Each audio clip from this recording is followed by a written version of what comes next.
Ali karamallahu wajhah, sesungguhnya Nabi Muhammad di akhir hayat beliau, pada detik-detik terakhir nafas beliau, aku melihat beliau menggerakkan bibirnya dengan 2 kali gerakan. Ketika itu aku mendekatkan telingaku. Ketika aku mendekatkan telingaku, aku mendengar beliau berkata, ummati, ummati, kata beliau. Ketika itu saudara-saudara, ketika itu Allah berkata kepada Jibril, wahai Jibril, engkau turun, beritahu kepada Muhammad bahwasanya aku memberikan kepada dia 2 pilihan. Apakah dia akan memilihku atau dia memilih dunia? Kalau dia memilih dunia, akan aku panjangkan umurnya. Kalau dia memilihku, katakan kepadanya akan datang kematiannya pada hari ini. Datang Jibril membawa pesan tersebut, kemudian disampaikan kepada Nabi. Kata Nabi, wahai Jibril, sampaikan kepada Allah bahwasanya aku lebih memilih Allah subhanahu wa ta'ala. Kehidupan yang sebenarnya bagiku bukan dunia. Kehidupan yang sebenarnya bagiku ketika ruhku berpindah berjumpa kepada Allah subhanahu wa ta'ala. Akhirnya saudara-saudara, datanglah Israel. Datang Israel untuk mencabut nyawa Nabi Muhammad SAW. Ketika itu Nabi Muhammad SAW terbaring di rumah Sayyidatuna Aisyah di atas kasurnya. Ketika itu datang Israel. Israel pun izin untuk mencabut nyawa Nabi Muhammad. Apa kata Rasulullah SAW? Ketika itu ditemani oleh Jibril. Ya Khalili Jibril, wahai kekasihku Jibril, aku belum puas meninggalkan umatku kalau belum diberikan jaminan oleh Allah subhanahu wa ta'ala. Pergi Jibril menemui Allah subhanahu wa ta'ala. Fa'ahallahu ta'ala ala Jibril, basyirhu ya Jibril, innahu awwalu nasin khariju minal ardi idha bu'isu wa sayyiduhum idha jami'u, fabasyirhu innal jannah muharramatun alal umam qabla an tadkhuluha ummatuh. Wahai Jibril, sampaikan kepada Muhammad, dia manusia yang pertama kali akan aku bangkitkan di hari kiamat dan menjadi manusia yang memimpin seluruh manusia kelak pada hari kiamat. Dan sampaikan kepadanya jaminan dariku bahwasanya sorga aku haramkan untuk dimasuki oleh siapapun sebelum sorga dimasuki oleh umatnya. Ini jaminan dariku wahai Jibril. Nabi Muhammad pada saat detik-detik terakhir nafasnya tidak memikirkan diri beliau, keluarga beliau, anak cucu beliau. Yang beliau pikirkan kalian sebagai umat, saudara-saudara. Apakah cukup sampai di situ? Tidak cukup sampai di situ. Dicabut nyawanya Nabi. Dicabut nyawanya Nabi. Ketika dicabut nyawa Nabi Muhammad, Nabi mendesah. Ketika dicabut nyawa, Nabi berlirih. Ah, kata Nabi. Dicabut lagi nyawa Nabi. Nabi berkata, ah. Di samping Nabi Muhammad ada sebuah cawan berisi air. Beliau letakkan tangan kanan beliau. Beliau usapkan keringat, peluh-peluh keringat-keringat yang keluar di wajah beliau. Beliau berkata, ya Khalili Israel, wahai kekasihku Israel, apakah seperti ini rasa sakit dicabut nyawa wahai Israel? Saudara-saudara, Nabi Muhammad yang sholat sampai kakinya bengkak, Nabi Muhammad yang sholat sampai kakinya keluar nanah, merasakan sakit ketika dicabut nyawa. Bagaimana dengan orang-orang yang lalai dari sholatnya, saudara-saudara?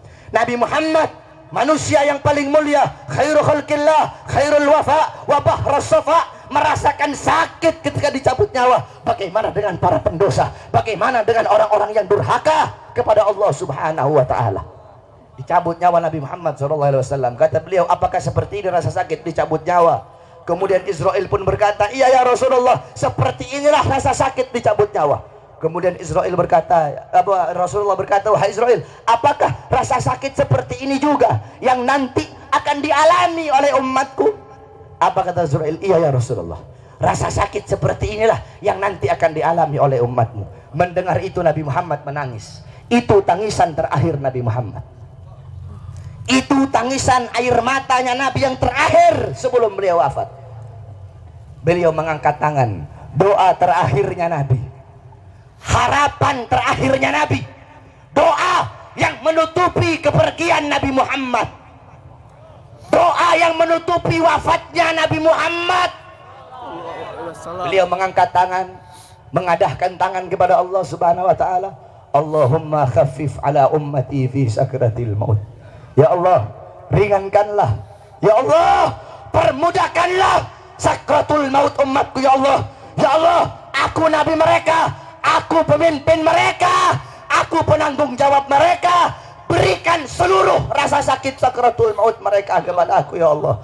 Biar aku menanggung rasa sakit sakratul maut umatku ya Allah. Umatku tidak akan kuat, umatku tidak akan mampu ya Allah. Biar aku menanggung seluruh sakratul maut mereka. Berikan rasa sakit sakratul maut mereka kepada aku ya Allah.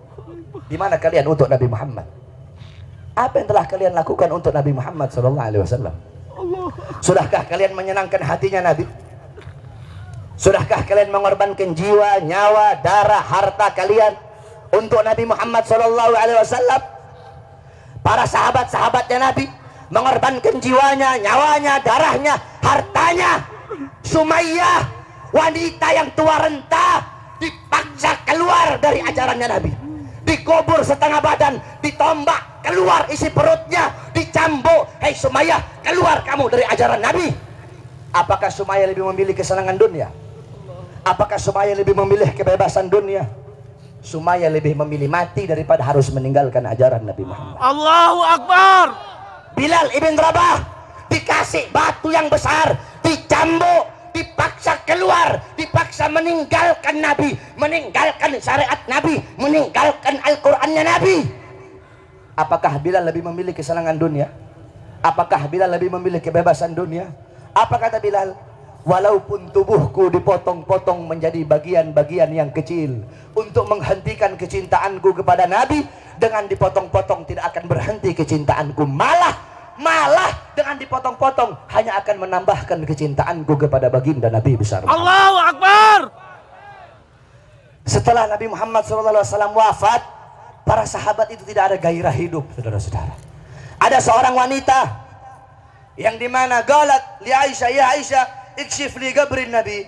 Wahai Aisyah, hingkapkan, bukakan bagiku kuburnya Nabi.